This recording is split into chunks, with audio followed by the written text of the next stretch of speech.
Get out tonight, on Christmas, with that baby inside you.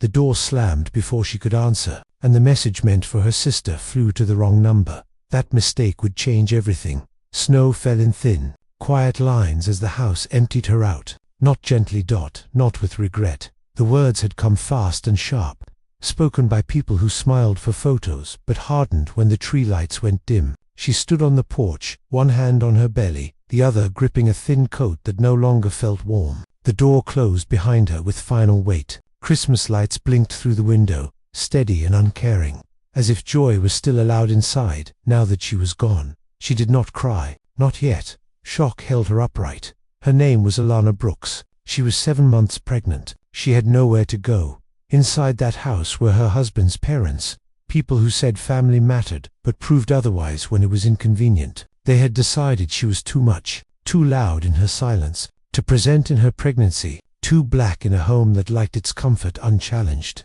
Her husband was overseas on contract work, unreachable, and they knew it. Christmas gave them cover. Snow gave them silence. Alana stepped off the porch. Her boots sank into slush. The cold rose fast, sharp against her ankles, climbing her legs like a warning. Each breath burned. The street was quiet, windows glowing with dinners and laughter she would not taste tonight. She walked because standing still felt like giving up. She was not weak. She had never been, but strength does not stop the cold from biting or the fear from creeping in when the world suddenly turns its back. Within the first few minutes, people noticed her, a woman with a round belly walking alone in falling snow. Some slowed their cars, some looked and kept driving, a few glanced away, relieved it was not their problem. Silence gathered round her like fog. Alana reached the bus stop and sat. The metal bench stole heat from her body. Her hands shook as she pulled out her phone. She needed help. Just one person,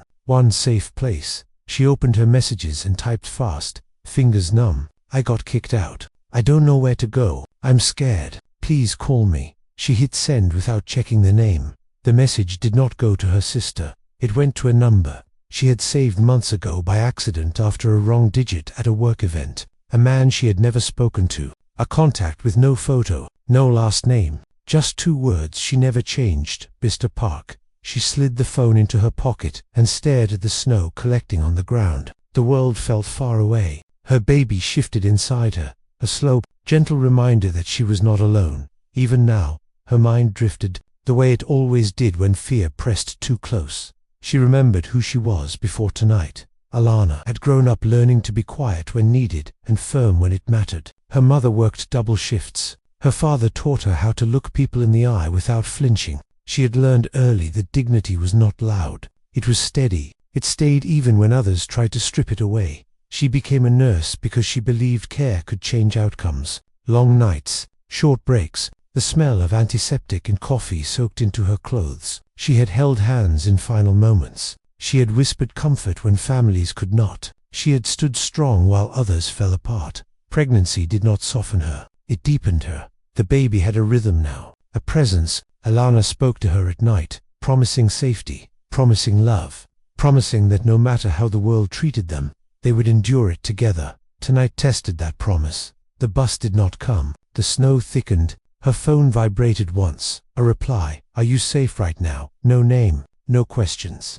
Just concern. Alana hesitated. Pride told her to wait for her sister. Survival told her not to ignore help. She typed back with slow care. I'm outside. It's cold. I was kicked out. I'm pregnant. 3 dots appeared, disappeared, appeared again. Where are you? She sent the location. Her hands shook harder now, not just from cold. Something in the tone felt serious, grounded, like a door opening in a dark hallway. 10 minutes passed, then 20.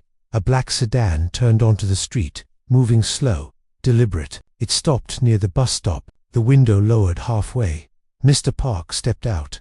He was older than she expected, grey at the temples, a long coat, calm eyes that missed nothing. 2 other men remained in the car, still as shadows. He looked at Alana, took in the belly, the snow on her shoulders, the way she tried not to look small. You should not be here, he said gently. She did not ask who he was. Some truths announced themselves without explanation. He held the car door open. Warmth spilled out like mercy. Inside the car, the heat wrapped around her legs. Her body shook now that it could. Mr. Park offered her water. She drank without thinking. The men in the front did not turn round. "Tell me what happened," he said.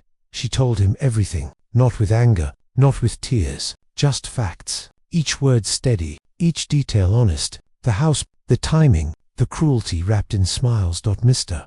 Park listened. When she finished, he nodded once. "No one should treat you this way, especially today." She slept as the car moved, not deeply, but enough. When she awoke, they were parked across the street from the house that had thrown her out. Christmas lights still glowed. Music drifted faintly through the walls. Mr. Park stepped out first. He did not shout. He did not threaten. He knocked. The door opened to surprise and irritation. Words were exchanged inside. Low, calm, sharp, as glass beneath silk. Mr. Park did not raise his voice. He did not need to. He spoke of respect, of consequences, of how small actions ripple outward, of how harm done quietly is still harm. Then he stepped aside. Two uniformed officers approached from the sidewalk, not rushed, not aggressive, just official. Behind them, a social worker, then a black SUV with medical markings. The house shifted. Faces changed. Confidence drained. Alana was helped out of the car, wrapped in a warm coat, guided forward. Her in-laws stood frozen, suddenly aware of how visible their choice had become.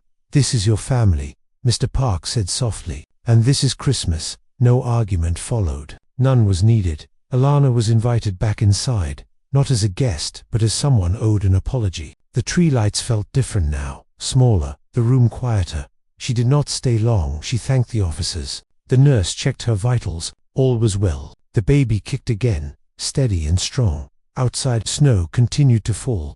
Mr. Park walked her to the car one last time. "You did nothing wrong," he said. "Remember that." She nodded. He paused, then added a line that would stay with her forever. "Dignity does not beg. It waits, and the right moment always arrives." She went to a safe place that night. A warm apartment, clean sheets, soup waiting on the stove, people who treated her presence as a gift, not a burden. Days later, apologies came, long messages, careful words, invitations to talk.